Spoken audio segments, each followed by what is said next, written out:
What is up, everybody? Welcome to Comic Book Club. I'm Alex. I'm Justin. I'm Pete. And we're coming to you live from a couple places on the internet. We're live on Facebook, YouTube, Twitch, X/Twitter, Instagram, or maybe you're listening later.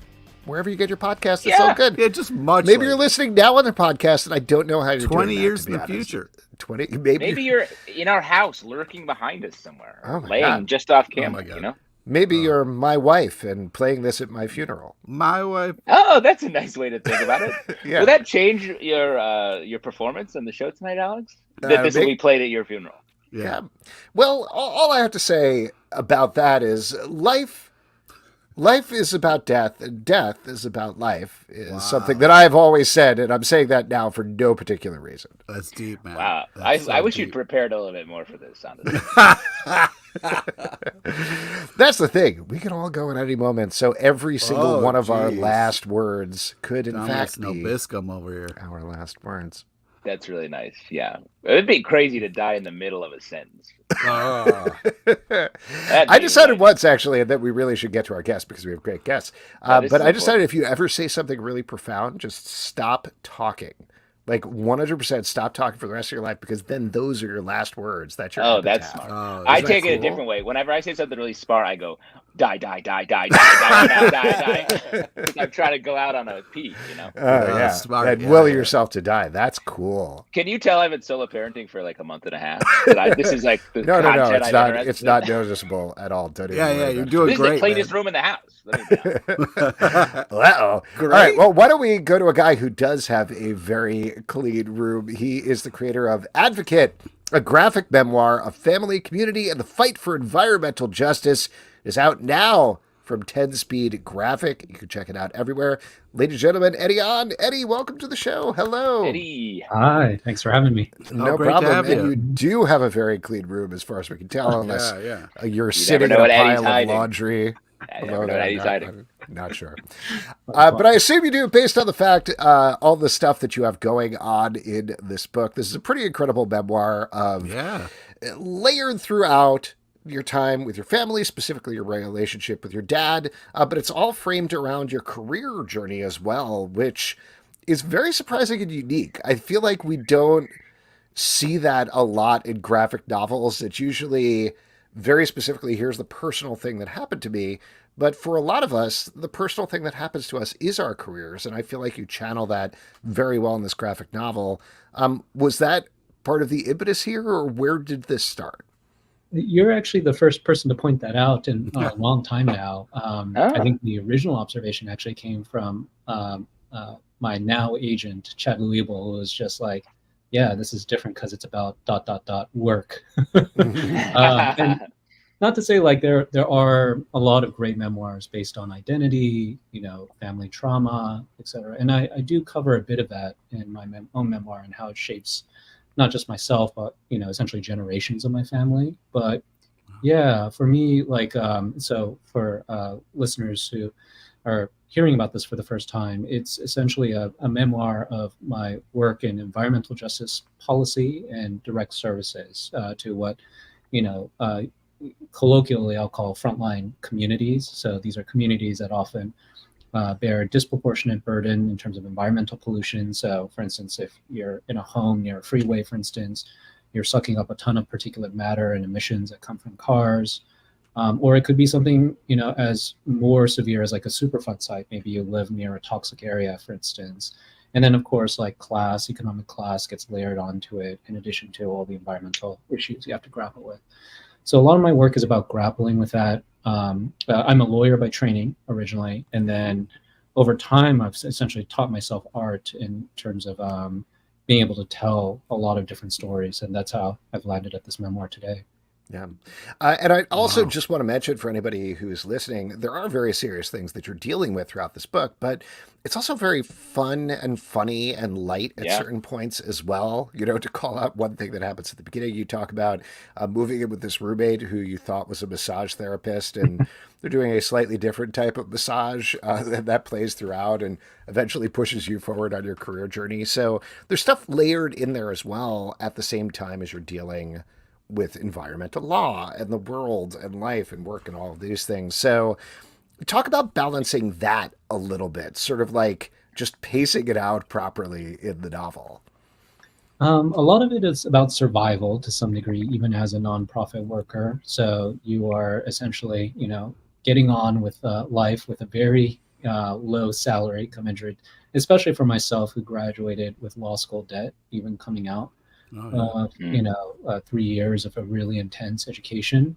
It was a tough thing to reconcile. And the book itself is mostly based in the San Francisco Bay Area, which, for the period that's mostly covered in the book, like 2009, essentially the height of the Great Recession, to present day.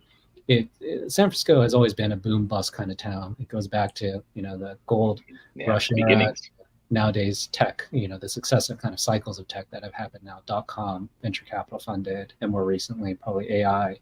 But yeah, I think there are moments where it's like I'll do anything for cheap rent, living with all sorts of roommates pretty cheerfully, and also like calculating in very kind of odd ways, like burrito math, for instance, is covered at a certain point in the book, where it's essentially calculating everything in terms of day-to-day living, in terms of how many meals can I have a day, and a burrito in some ways is the most cost-effective meal you can have to survive for half a day.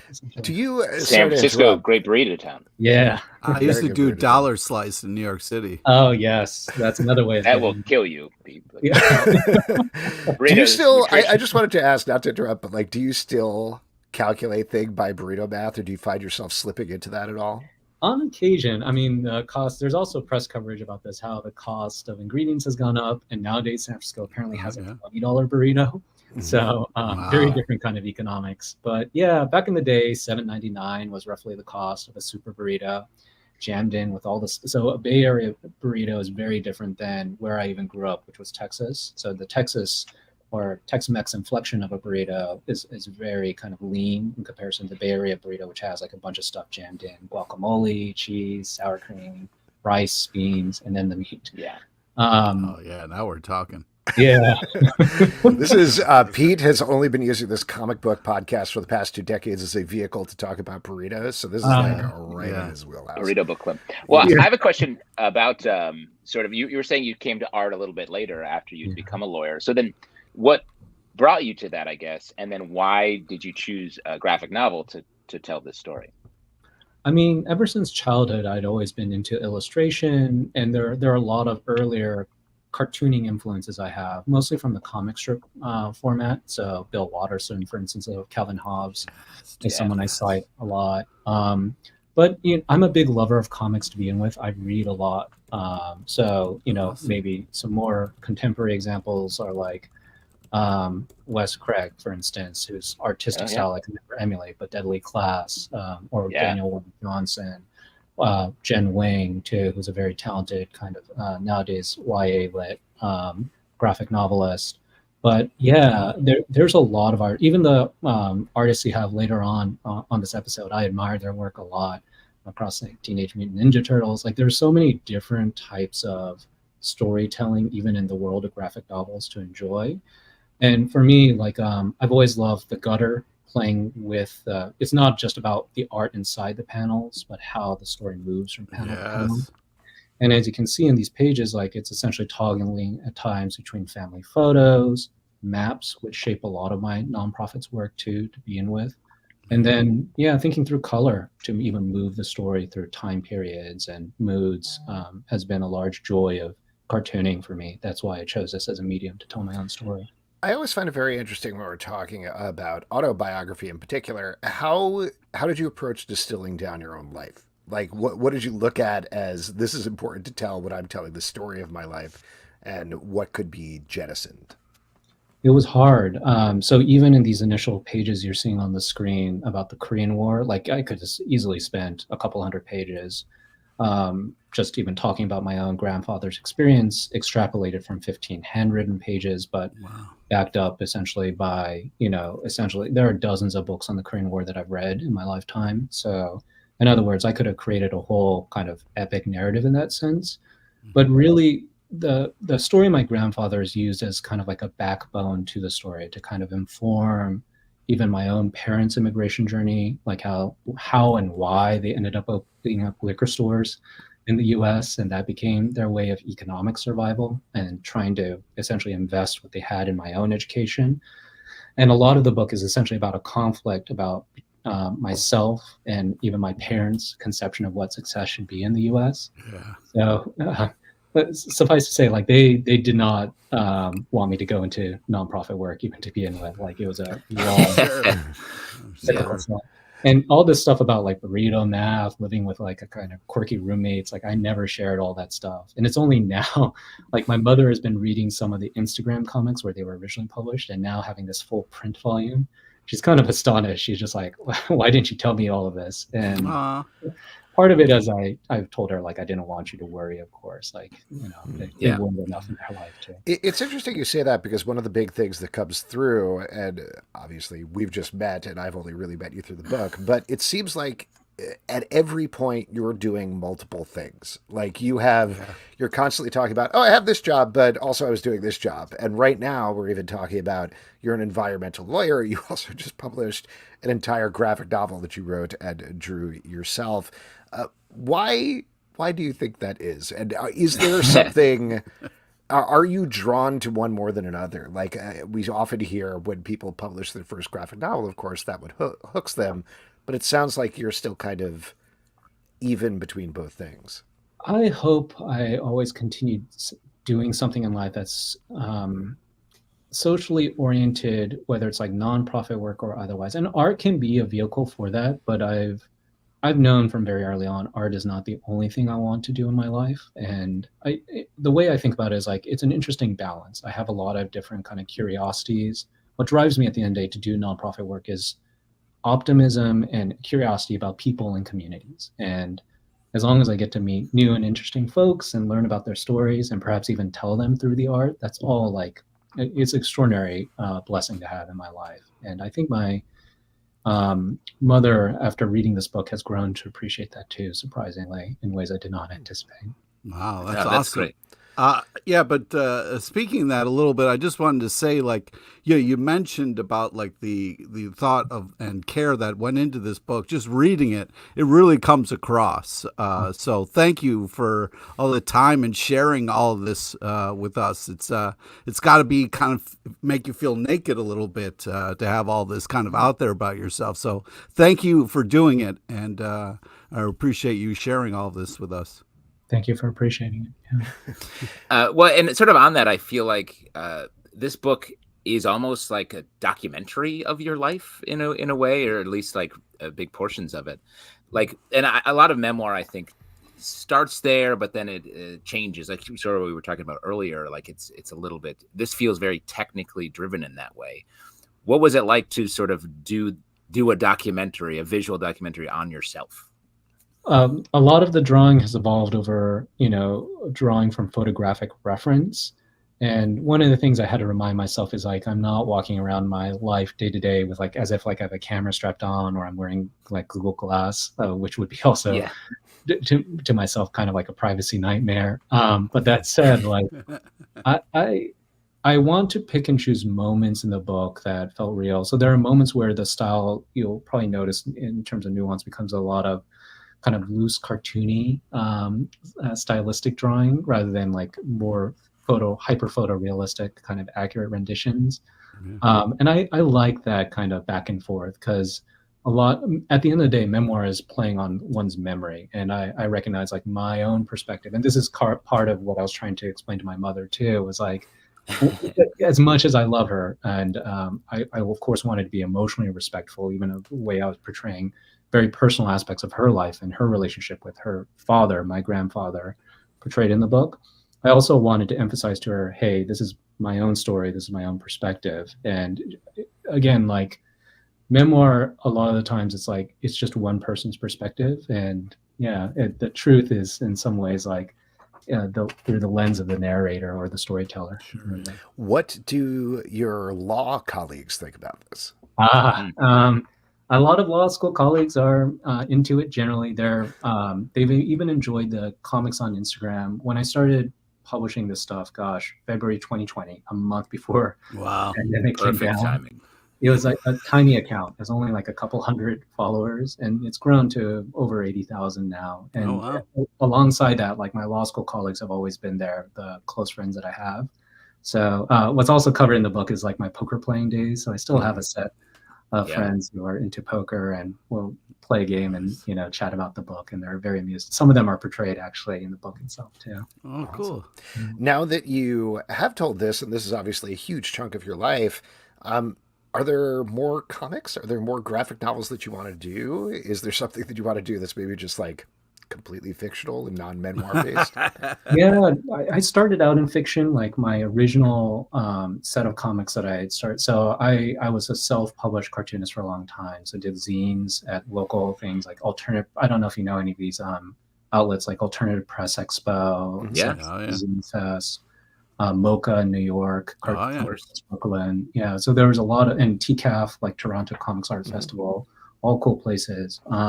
So I would like hand staple like fictional comics about, for instance, a talking turtle character that would try to sell coffee in San Francisco, and that ambitious, you know, failed entrepreneur of a character was actually in part based on my grandfather. So these stories were like very personal to me, but, you know, reflected through the lens of fiction. I would love to go back to fiction. I mean, generally, like, again, I read a wide variety of comics, crime noir. So, for instance, like the Parker series by Darwin Cook is also very, in many ways, visually a direct influence on my graphic memoir. And of course, superhero comics too, I very much enjoy. Nowadays, I've been enjoying Sean Murphy's take on Batman, the various storylines. Oh, yeah. Awesome. Eddie, congratulations on this book. It is really, really fantastic.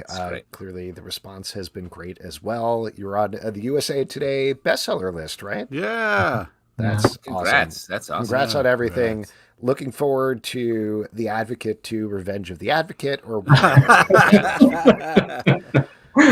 how does he do it? He's back. Someone tells me that they're my father, and I never knew. Perfect. Print it. Awesome. Eddie, thank you so much. Have a great night. Yeah, thanks again for having me. All right. There we go. Once again, the book is called Advocate, a graphic memoir of family, community, and the fight for environmental justice. It's out everywhere now from 10 Speed Graphic. Really great, really in-depth book with a lot of stuff going on, like we were just talking about in the interview. Yeah. It's really technically. We were joking about him having a clean room, but it's such a clean the art and the story. It's such like a nice thing to open up and read. Well, let's move from something clean to something that's real dirty. It's what? Not, actually. No, that's a terrible intro. I don't know what I'm talking about. This is one of our favorite books that is coming out right now. It's absolutely wild. It's called Uncanny Valley. We got the art and writing team from it, Dave Wachter and Tony Fleecs. Yeah. Welcome. Hello. Welcome. Excited to see you guys. Excited for your matching beards. Was that part of why the team got together? Yeah. Connection. We had, when we met, we had fully brown beards, like well oiled, and like put together nicely. And the longer we work together, the more they just get. Oh no! Wait, that's not going to happen to us, though, right? No. Bro, I saw you come onto this thing. Like you came into that room so destroyed and ruined. I don't know what's going on. I hope you're okay. Like I said, I've been solo parenting for a month and a half, 2 kids, and it's been chaos here. I can't even show you anywhere outside of this frame what chaos is in my life. Just fire past the screen. Yeah, that's pretty much it. And it's going to put itself out, I think. Yeah. Which is pretty much what's... go ahead. It might happen to you, but it won't come from reading our book. It just will. Looks like it's just going to come naturally. Yeah, exactly. I'm in an uncanny valley in a lot of ways. Yes. What a great segue to talk about the book Uncanny Valley. The 3rd issue is going to be coming out later this month on June 19th. And this is about a kid who, I hope this is okay to say as kind of a spoiler because it's sort of the concept of the book and 2 issues are out, but he finds out that he is essentially part cartoon. He finds this out when a bunch of cartoons attack him, specifically some cartoon crows. His mom is left behind, and his grandpa, we've had big arguments about this when we've been reviewing the book, but I will say his grandpa is essentially, though not exactly Yosemite Sam, and takes him on a journey to find out more. Pete hates that. Pete absolutely hates when I say that. But I love this mashup of tones of like a chosen one hero story with cartoon stuff. Talk to us about the development. Like, where did this initially come from? And Tony, I assume it came from you since you've been doing cartoon mashups in some other books as well. Yeah, this is a story that I've been like kicking around for probably more than 10 years. I early on had an idea just about like the world that this would take place in, and the idea that of a cartoon world that sort of mirrors our world. And we haven't really got to it yet, but we will get to the point where we sort of show a history that sort of mirrors our history, where, in dinosaur times, their dinosaurs were like Gertie the dinosaur, and in caveman times, it's like the Flintstones, and like, so we sort of show a whole animated world that exists, as a part of ours. That was where it all started. And then when I had the idea of basically doing like Fire Breather, but with cartoons, like a kid whose lineage is unnatural seeming, and how that makes him different, and how that makes him sort of like sets him apart. Yeah. I feel like in reading this, it's rare to read a book where I'm like, oh, I think I believe in this now. Like, I think I want to test to see if I'm part cartoon as well.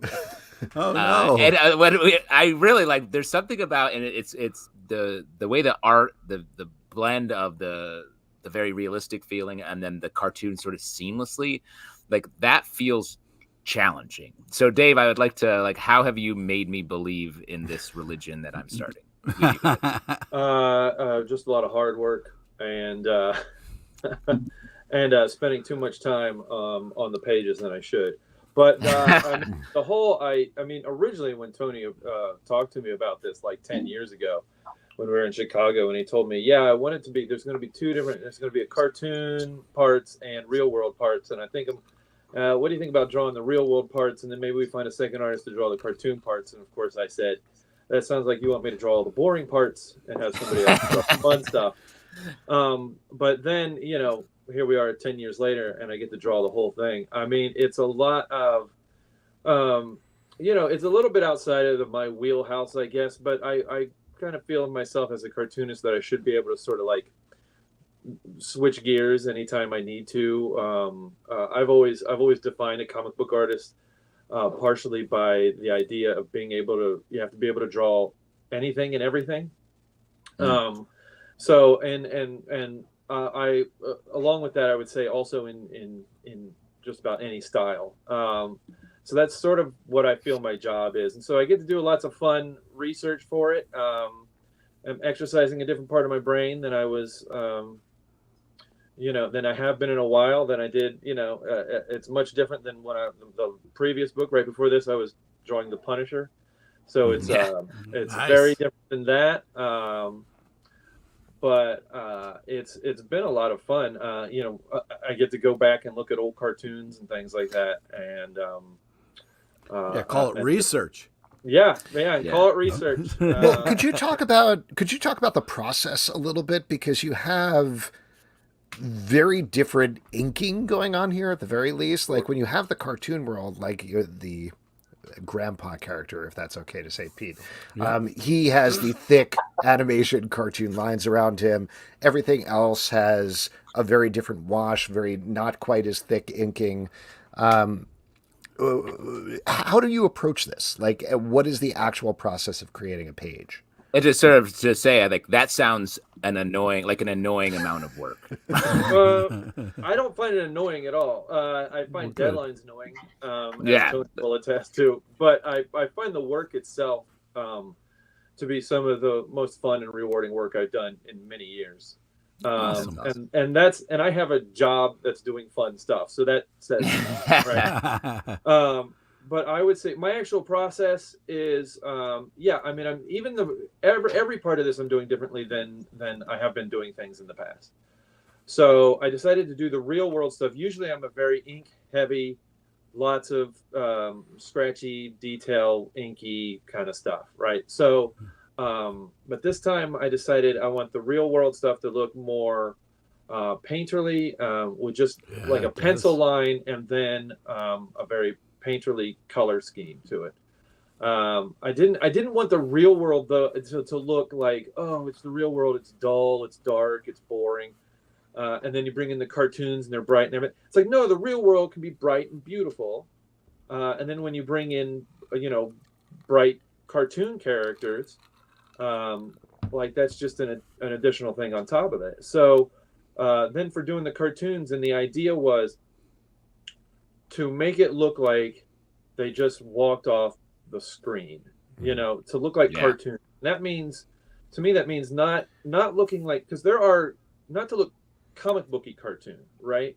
Because there are even comic book versions of cartoons, like you tend to get like a nice, maybe a brush line that goes from thick to thin. You get nice shading and all that kind of stuff that you can't actually do in cartoons because of time and because of movement and all of that. So I didn't want to do that. I wanted to make it look like it was the cartoon, like it was something, right off of the screen or right off the animator's table, as opposed to somebody who was drawing a cartoony version of a comic. So that was the idea, is I wanted there to be a contrast, then do something very painterly for the real world, because when the cartoons come on, they're going to be flat cell shading, it's just going to look like the way a cartoon would. And so that's the idea behind that. I do it all digitally, so even stuff that looks like pencil is actually digital inks, and then all of the do a different brush in Clip Studio to do all of the inks for the cartoons, and even then within the cartoon world you start to get variations as well, because we have different cartoons from different periods and different ages and from different studios. So I'm trying to make, if it's going to look more Disney, if it's going to look more Hanna-Barbera, if it's going to look more Warner Brothers, I'm trying to emulate that as well as we bring more cartoons and more life into it. Tony, from the story perspective, I love, and again, I've only read the first 2 issues, but the way that it walks you through it very simply, starting with this chosen one narrative that I think we all know very well. And then by the time you get to the second issue, the question in the reader's mind is, well, how does this work? How do cartoons work in the real world? And that's exactly what you hit. So talk a little bit about that process. Did you have a list of, okay, here's all of the animation tropes that we kind of needed to hit and work through, or what was the process like for you? It's a little more organic than that. I think just because it is something that I've been cooking up for so long, like things will occur to me over the course of, forever. And I sort of wrote down in my notebook or in my Uncanny Valley document, like, oh, this would happen or this would happen. And so because we're making the world out of such a broad thing, like there's cartoons that's about, animals that are just animals, and there's cartoons that are about animals that drive cars, and there's cartoons about, space aliens. And so we have like all this different stuff that all now exists in this world. And so it's just a matter of like, what's the most relatable and like on brand stuff that we can bring in to sort of like talk about how this kid feels, and how this kid feels out of place or frightened, or like discovering new things about himself or new things about his family.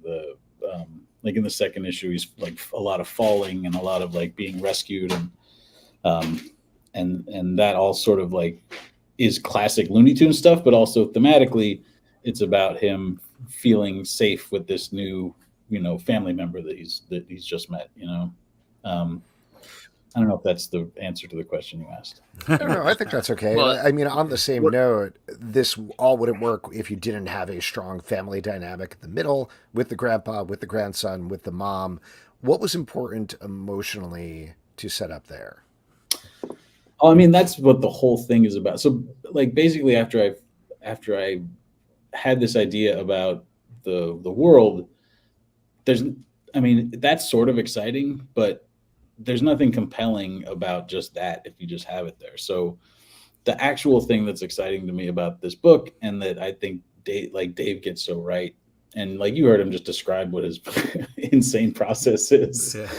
Yeah. But like he really pays attention to the detail, but he also really can act, and he can really pay attention to emotion. And so this is being a story, like all that, high concept stuff, cartoon world, real world, this guy's grandpa's a cartoon character and he has cartoon powers and all that, like that's fine. But if it's not a story about a boy that feels like he doesn't fit in and doesn't have any connection to culture, or his family feels like he's sort of adrift, and then being made a part of something, and then how that makes him feel, and then what's it like when that gets taken away from him, or like, you know, like it's all about the family dynamic. It's all about the relationship between this boy and his mom, and this boy and his grandpa. And then what I'm most excited for is when we get to the parts where it's about his mom and her dad, because that, like, that's stuff that we haven't, like in the stuff that you've read yet, you haven't explored yet. But like when, like, it's just fun to have this small little family unit and be able to like put different parts together and have them have to be on this adventure while they're dealing with all their shit that they haven't dealt with. And one of them is, you know, a Yosemite Sam. Yeah, that's it. right. Approved. Take that, Pete. Well, especially when you have like a sheltered child or protected child who then is going to be cartoon. It's like the ultimate I'm going to cut loose situation. Right. In working on this, were you running toward or running away from Roger Rabbit? Cool World, things like that. No, definitely running towards that. I mean, that's the genre that it's in. That, like, when I talked about it, when we were promoting the book, I talked a lot about how I thought that when I saw Roger Rabbit when I was 8 years old or 9 years old, I was like, well, this is how all movies will be now. Like, we cracked the case on this. Yeah. This is how we're going to move from now on. And then when they didn't do that again until Cool World or until the Space Jam or whatever, it was just like, why isn't everything like this? So definitely running towards that. That's the feeling you want people to have when they're picking it up. But also, you know, Roger Rabbit is the film noir version of this, right? And this is the coming of age story version of this. And Cool World, for some reason, is the horny, the horniest movie of the era. I was like, what? Why? Cartoon. Yeah, Daddy, I want to go home. Stop showing me this movie. I will say, it's funny you say that about Roger Rabbit. When I saw that, I was like, I can't believe this is possible. How is this done? Well, so first they show you cartoons and people together, and then they show you Looney Tunes, and then they show you fucking Mickey Mouse too, and you're just like, what? I was like, they're not friends. How are they near each other? Yeah. This is like the original Ready Player One. It's great. Dave, from you, is the acting part, like, is the family part, is that your favorite part to do, or are you enjoying flexing with the Disney stuff or the Looney Tunes style stuff or anything like that? I mean, I'm all about all of it. You know, that's because I've got to do so many new things, and like it's almost all a new experience for me, which is a lot of fun. So I've been doing a lot with color in this, in the real world, and that's something that I'm really having a lot of fun with, where I skip the inking and go straight into color and use a lot of it to create the mood and everything, because I got very used to a long time working for IDW for a lot, working for Marvel for a lot, is you pencil it, you ink it, and you send it away, and somebody else puts their hand on it, and then however it turns out is how it's going to turn out. So it's been a long time since I've done a creator-owned book. That's what I started out doing, creator-owned books, and it's nice to come back to it. And I'm one of these people who would like to have the control back over the visual imagery of it. But I've been loving also, looking at how cartoons work and how cartoon characters act has become really interesting to me, to go back to that and re-examine it in a way that I hadn't before. I never really studied that kind of animation that much, which I took animation classes in college, but I never, you know, it's been a long time since college. And to work on that kind of movement and those kind of expressions again is a ton of fun. The issue that Tony was talking about, where we're getting into the mom story right now, because that's what I'm working on. I mean, I know it sounds corny, but it was the thing I'm working on. It tends to be my favorite thing, and that's what I'm working on right now. So it's like the story itself. I think what really drives me is how good the story is, and how much I am liking these characters already. And that's what gives me the most energy for making something look good. So we're having this backstory stuff in there, and there's so much heart to it. And it's not something you usually see. You don't usually get to see the backstory on the mom character. She's usually just the mom character, so it's whatever. And it's so nice. And my wife's happy because I modeled her after my wife. So she's happy that her character gets a little more screen time. And you're married to a cartoon at the end of issue 1. What's that? You're married to a cartoon, right? No, it's the real world part. Okay. The cool world half part, cartoon, if you will. but Well, wink, wink. Dave, just before we move on, though, I did want to ask you about like the letting things go. We had other David Papos on the show a couple of weeks back talking about Joe Garrison. You mentioned you worked on The Punisher. Yeah. That's getting picked up as well. That character is moving on. What is it like when you take a character like that you helped craft and create, and you kind of like pass the ball over to somebody else? I mean, it's cool to see. I'm glad that it has enough legs to it to be carried on. I mean, that's the sign of something that worked, right? Is that if somebody else can then pick up the ball and carry it, to use, I think that's a sports analogy. I don't know. But if I also would not know. Yeah, if somebody else can do it and do it well too, then that means you've created or had a hand in creating something that can stand up to the test of time, hopefully. So, and that was a really fun project to work on. And it was, and I'm really glad that they are continuing it on in some fashion anyway. Yeah.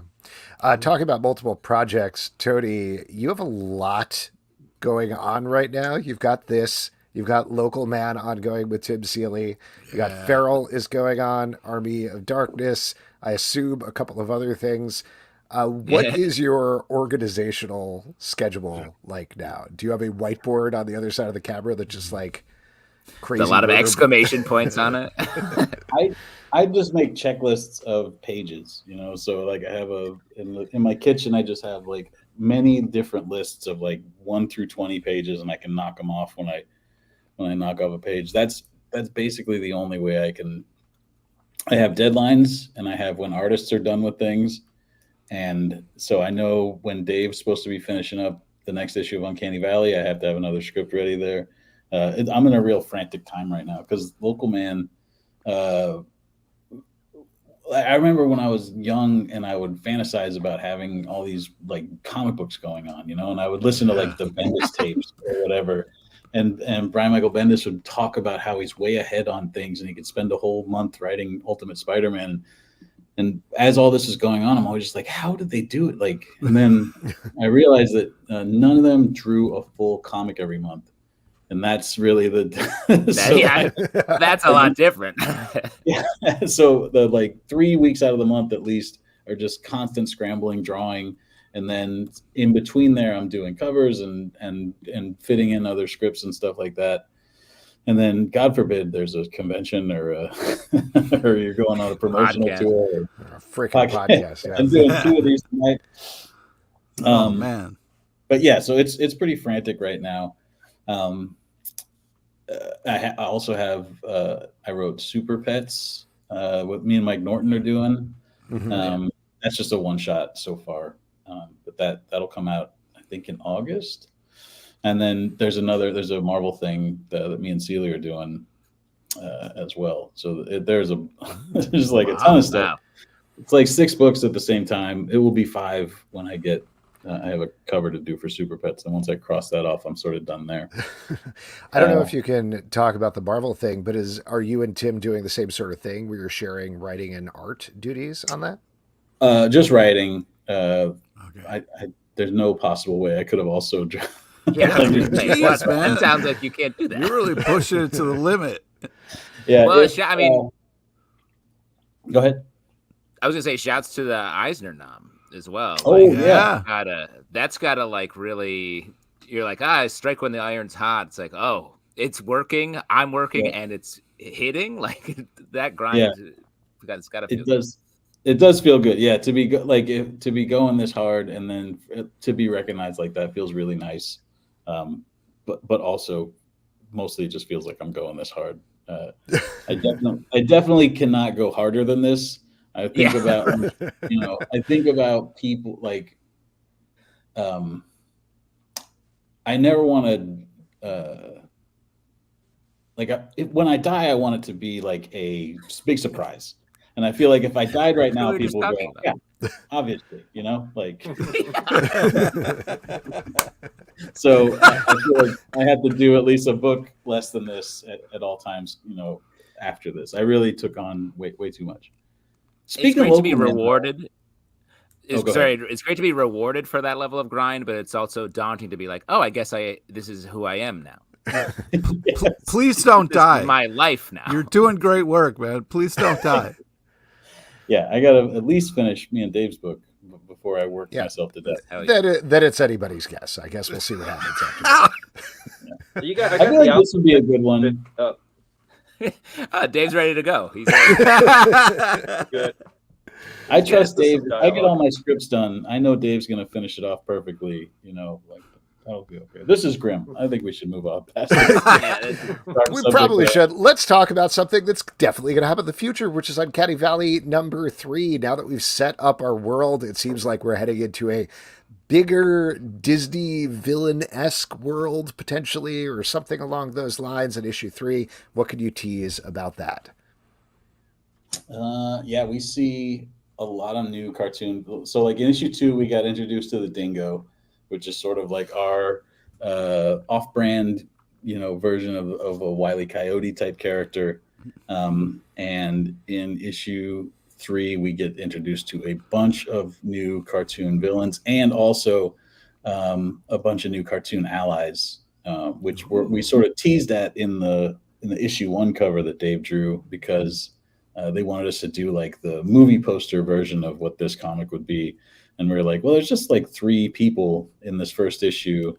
So they were like, well, let's get some. So Dave brought in a bunch of the characters from the upcoming issues for that first issue. So we're finally going to show who some of these characters are. I'm really excited about that stuff because they're really fun characters, and the way Dave is drawing them is really fun. And I actually like that there's been like that the images of them have been out there for so long, because there's been so much guessing at like, oh, what's this guy's deal, or like, what's this person about?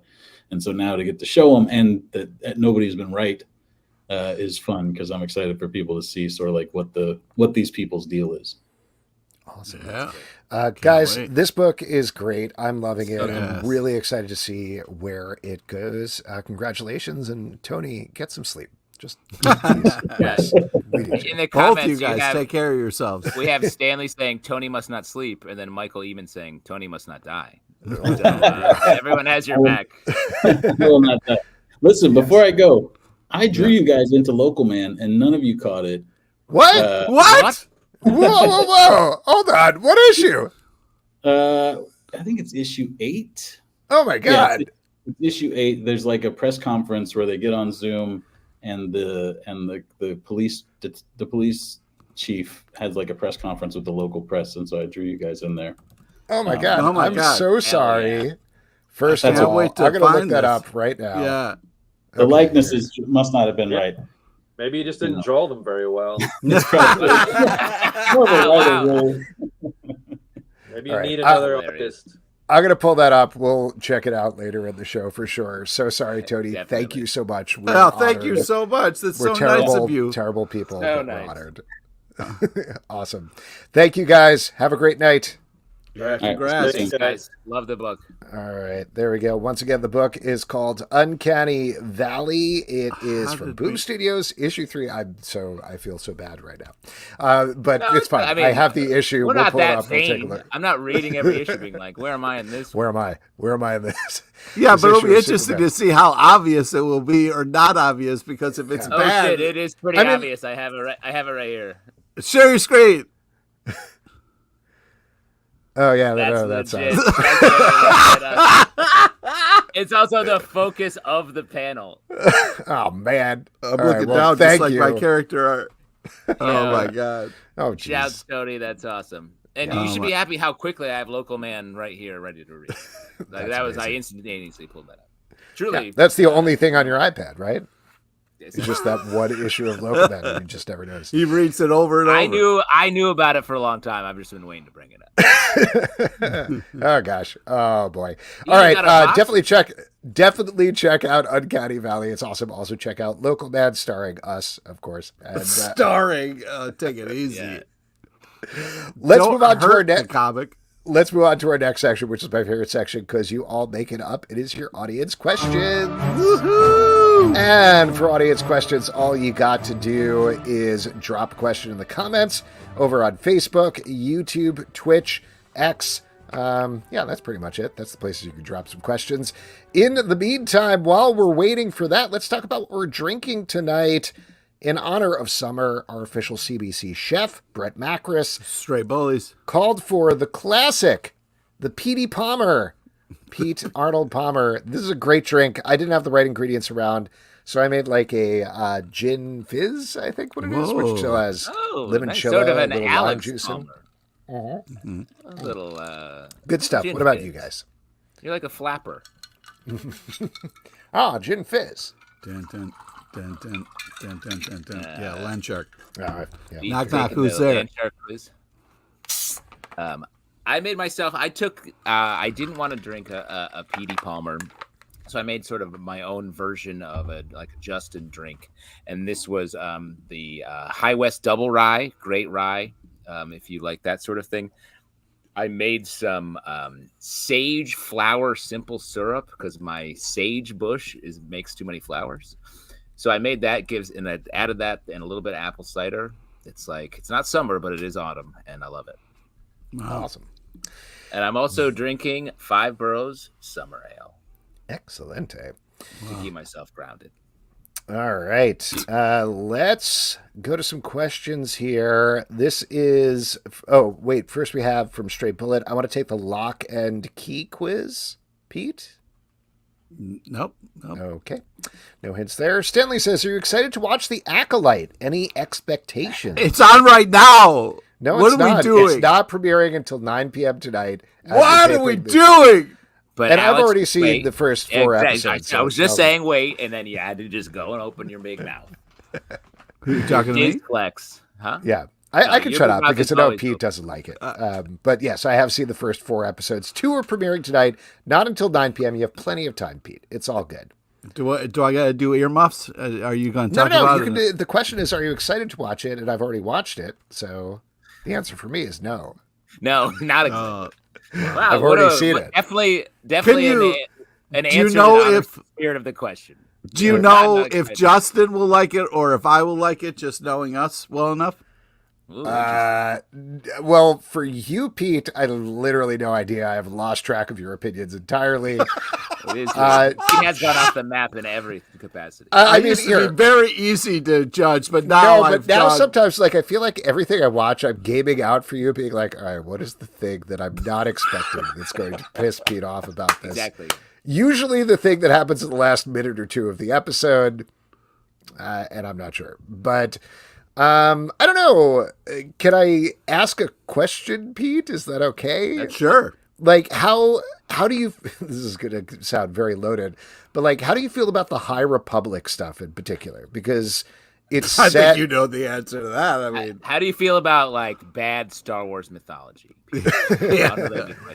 No, not the prequel stuff. I mean, the current running, the novels by Charles Soule and the comic books and everything, because that's where this is set. This is 100 years before the rise of the Empire, and it's very much focused on the Jedi Order as space cops is essentially what it is. Right. How do you feel about that? Well, I like Jedi stuff, but I don't like a lot of just people talking about politics in rooms. So, kind of a mixed bag there, it seems.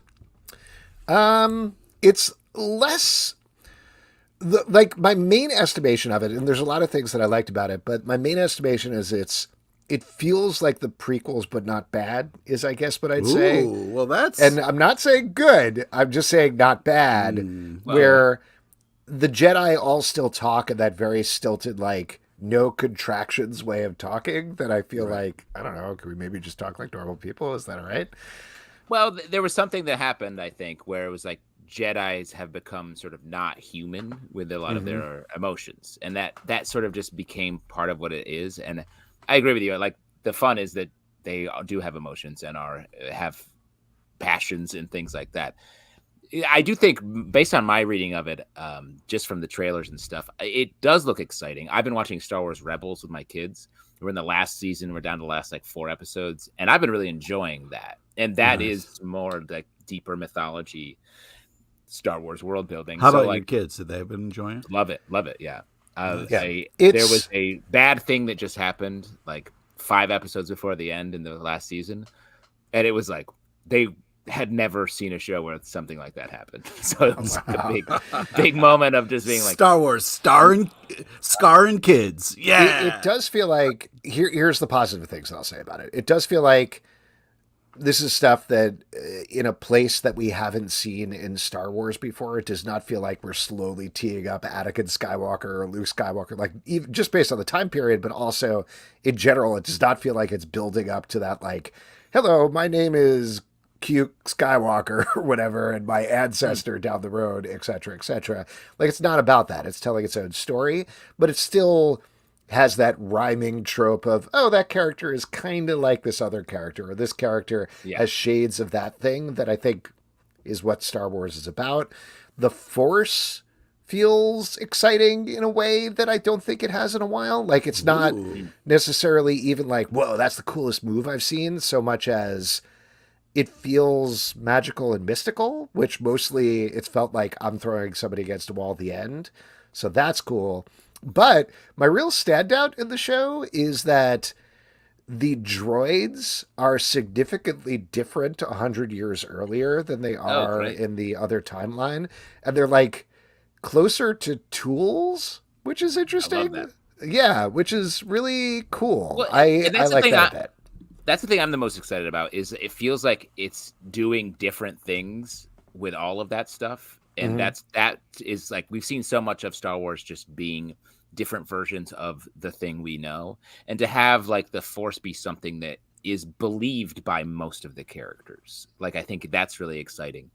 I do think, based on the trailer, it's like, wait, you can be a bad guy as the sort of the central story. I'm like, that feels very simple as an idea, and something that I feel like as an audience member, we're all going to be like, yes, we know, we're aware of villains. Well, what it kind of does, again, this is like, I think, a positive about it. And I, in case it isn't clear, like, I didn't love the series. I have some issues with it, but there are things that I think are interesting about it.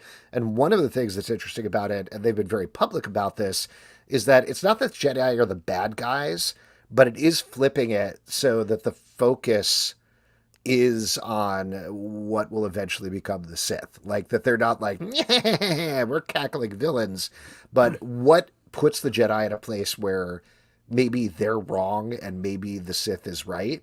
And it straddles that line in an interesting way, I think. Shout out to Stanley. What? Shout out to Stanley for asking the question. Okay, the question that we're answering right now? Yeah. Oh, nice. Great. The idea that a religion splitting is really interesting, or a belief system like that. So that's having high-minded thinking going into a show like this is exciting. On a similar note, shout out to Pete for that shout out. Schreckler says, not counting your own cameos, what's something that you didn't notice in a comic until years later? Oh my God. Have you guys seen this Batman? Like, he's been in the center of a lot of these stories. What books? Name one book. Name at least 4. There's this book that's all about him. I think it might be called Batman. Nah, I've never heard of it.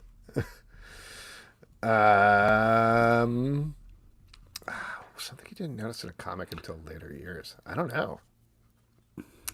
I feel like there's something in like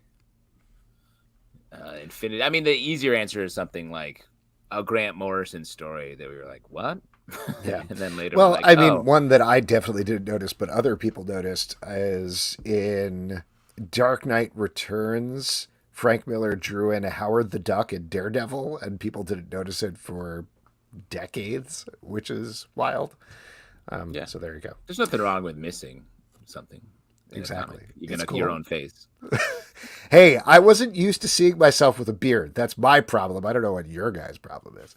Well, And- at least I was facing down. You know what I mean? So at least I could hide behind. But that I a should little. recognize that. I recognize the top of your head because you're constantly looking down. Yeah, it's true. So that's on What me. is this? What is this excuse making that's going on right now? I feel bad. I feel bad too. I feel like we let him down after he so generously did something nice for us. This was No, issue it's number cool. 8, you said? Yeah. Yep. I'm That's holding the a best drink issue. like I was a minute ago. Yeah, agree. Yeah, no, Alex now is I'm itching looking his at head like he's always doing. Oh, man, I am always itching my head. You are actually. What? You got you. Oh, my God. Yeah, burnt toast. Wow, that is us. God damn it. What? It You're seems so gaining in obvious weight. now. Yeah. Oh, man. All right. Well, and that's the best issue of Local Man, too. I'm so bad. Truly, it's very exciting to be there. Look, we're Yes. racking it up. That's our second appearance. There you go. Part of the Comic Book Club extended universe My of third. No, films. I will say it My- is my Pete's third. third. He's in another Hack Tim Slash, Seeley right? project. Hackslash, yeah. Yeah, I'm you're a the candle zombie. Candle zombie, yep. But that was a name cameo, right? Not like a physical cameo? He No, he said it looks was like me. He looks like a decrepit candle monster. Yeah, exactly. Don't take that away from me. I would never would. The Big says, have you guys seen Godzilla Minus? Presumably Godzilla Minus 1. Thoughts? I did see it. A lot of.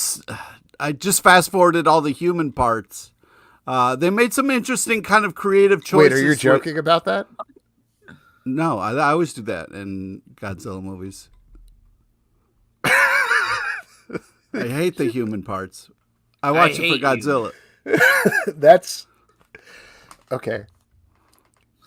Anyways, that's I crazy. love the. They really the took I some can't, extended- believe, I creative can't believe you just swings. said that out loud on the internet. That's a wild thing for you to Well, say. also it was like weird the way Godzilla was almost like a transformer, like the things were locking into place, you know what I mean? And they took some real creative liberties with his powers and regeneration, but He's a lizard. I couldn't believe the part. I did watch it. Very fun. The part where like Ted Lasso comes in and they answer a lot of questions that were left open at the end of the series was really fun. I thought. dude, that's why I turned into the big slick just in case they were going to drop any news, but nothing. This is a horrible discussion. I hate it. You're a All the crazy. game says, y'all looking forward. I'm really looking forward to seeing it. I want to set Yes. aside 2 uninterrupted hours where none of my children are going to ask me any questions.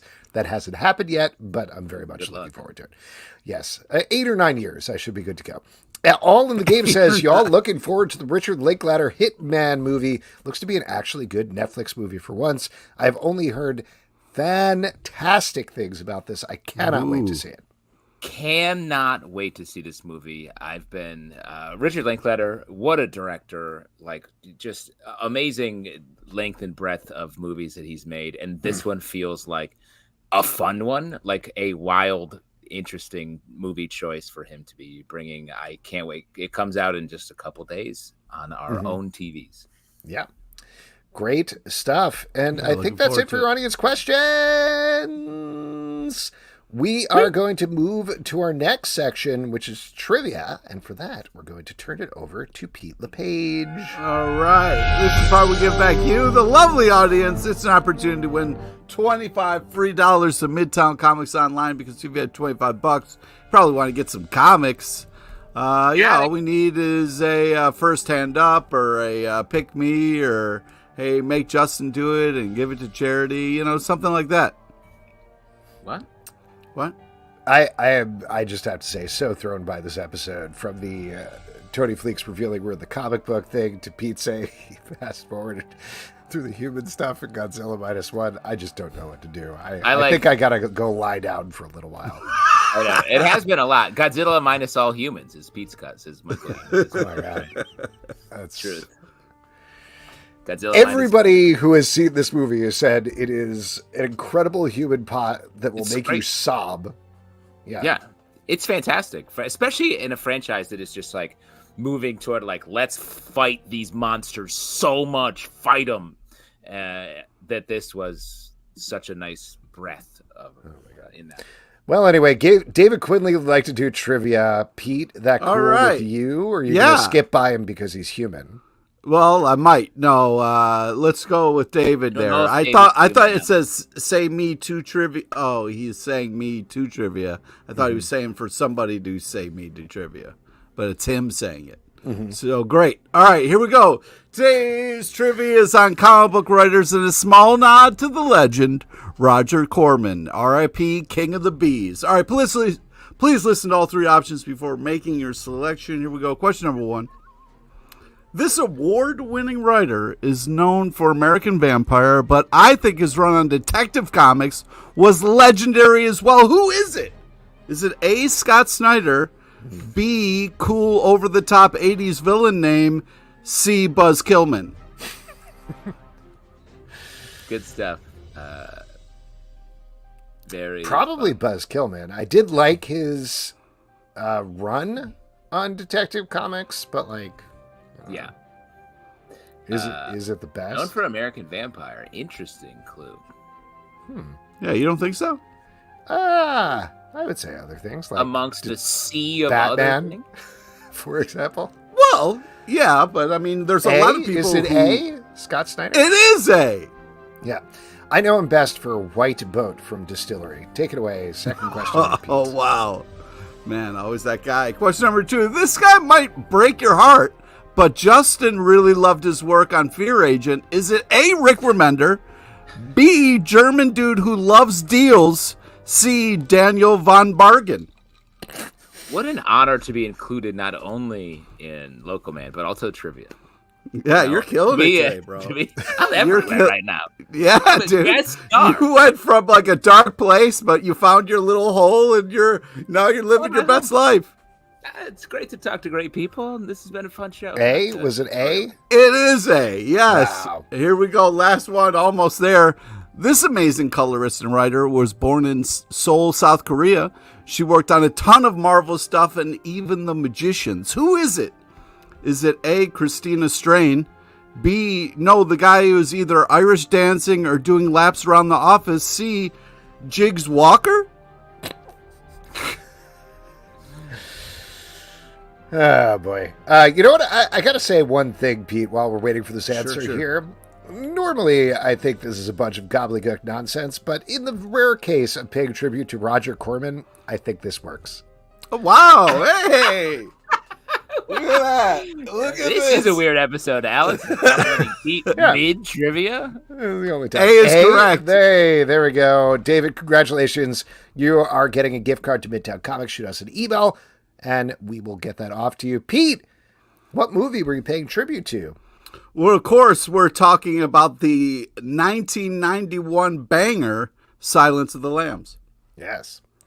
All right. As we all know, new comic books are coming out. They're cool. We love them. What are you looking forward to coming out on Big Wednesday, as I like to call it? It is a big Wednesday. Yeah. Can I throw out 2 right up at the top? Can I go first? Alex is You're going to go first. I'm What's going on here. What's X-Men going on? 35, baby. End of the Krakoa era. Can't wait for that. Very excited to check that out. And throw out a second one, Teenage Mutant Ninja Turtles Alpha from IDW. First look at Jason Aaron and Chris Burnham. Well, Chris Burnham was the artist on it, but Jason Aaron's run. So 2 very exciting titles. Cannot wait for that. Awesome. And one more I'm going to plug. Stop taking all of them. It's fine. You always got to do this. I'm going to do it this time. Scarlet #1 coming out from You Image Comics and dickhead! Skybound. Reason No, I'm bringing you it can't up. take all of mine. No, I'm bringing this up because I love the YouTube. Pete and I talked to Kelly Thompson and Marco Ferrari. We did an interview, a spoiler-filled We should interview talk with to him them. about Scarlet. Too bad we didn't talk to him about Scarlet. We basically talked to them about Ferraris and Thompson's teeth, the joke from... Yeah, we mainly talked Future. about Lady J, and Scarlet never came up.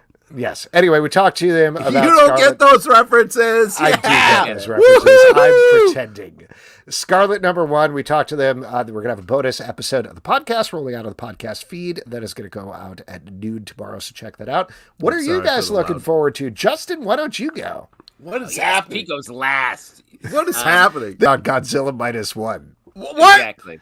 we're fast forwarding through all the Pete's in this episode. Hey, I respect if somebody doesn't like me, fast forward through me, man. That's what it's there for. Very hard No, to do. that's not how it works. Hey, live your own life. Never. Speaking of Punished, I'm looking forward to Get Fury #2 from Marvel Comics. Yes, dude. is- Yeah. Really fun. It is like, I feel like Garth Ennis has a great notebook full of fucked up things to see. And Yes. he's jumping out the book in this one. Can't wait to see what's coming in this next one. Also looking forward to. Don't do it. Don't do it.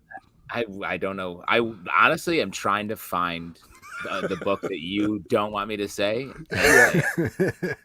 But I am going to say The Ultimates #1. Dennis Camp is one of my favorite writers. Great to see him taking some big swings here in the Marvel universe in a complicated world that I am excited to see what his take is, using a lot of the big ticket characters. Still trying to think of what this comic is. That All right, Yeah, no, real you quick, go. I'm My looking turn. forward No, to no. Batman, Blood Hunters, Wolverine, Blood Vampire Hunts, My Adventures Viking with Queen, Superman. number No, Profane, no, it's my turn. Self-Help, Stop The it. Amazing Spider-Man. Stop it. It's my turn. I'm DC looking forward Pride, a to. celebration of Rachel Pollack. I'm looking forward to Boy Wonder #2 Oh, I knew it. and Bear Pirate Viking Queen. No, we already #2. said That's that the one. one. We I said that one. P, I Well, wish you anyway, all of those books are And going also, to be. Scarlet is amazing, and I can't wait for Jason Aaron's run on Teenage Mutant Ninja Turtles. Yeah, I already said those too. All of those books are going to be Alex- in our Stack podcast. Comes out Wednesday, 9 a.m., both in the Stack feed and the Comic Book Club feed. So check that out. And folks, that is it for this week's show. A couple of people we want to thank. We want to thank Eddie Ahn for coming on to talk about Advocate. Check that out from 10 Speed Graphic. So good. Also, Dave Wachter and Tony Fleecs for talking about Uncanny Valley. That is out from Boom Studios. First 2 issues. You can check out issue 3 on June 19th. So do that. Next week on the show, we got another fun Check one. out Local Man #8. Check out Local Sam Man #8. Mogg. Draw a heart around your boys. Yeah. Sam Maggs is going to be here to talk about Archie Comics' The Wicked Trinity, and Greg Pak is going to be back on the show to talk about Lawful. So should be a big Love fun that time. Comic Book Club News, our news podcast coming out every day, Monday through Friday at 6 a.m. Check that out. Also, advanced plug, not too advanced, but Candyman. Our Sweet Tooth podcast is coming back this week. We're going to be recapping every episode. I don't want to spoil too much, but maybe we're going to be talking to Jim Mickle, the showrunner, again as well. That'd be cool. Patreon.com/Comic Book Club to support the show and all the shows we do. Don't forget to subscribe on Apple, Android, Spotify, or the app of your choice at Comic Book Live on Twitter/X, Comic Book Club Live on TikTok or Instagram, comicbookclublive.com. For this podcast and many more, until next time, we'll see you in Local Man #8. That's where we live. Go find us. Michael, sorry about blowing out your speakers.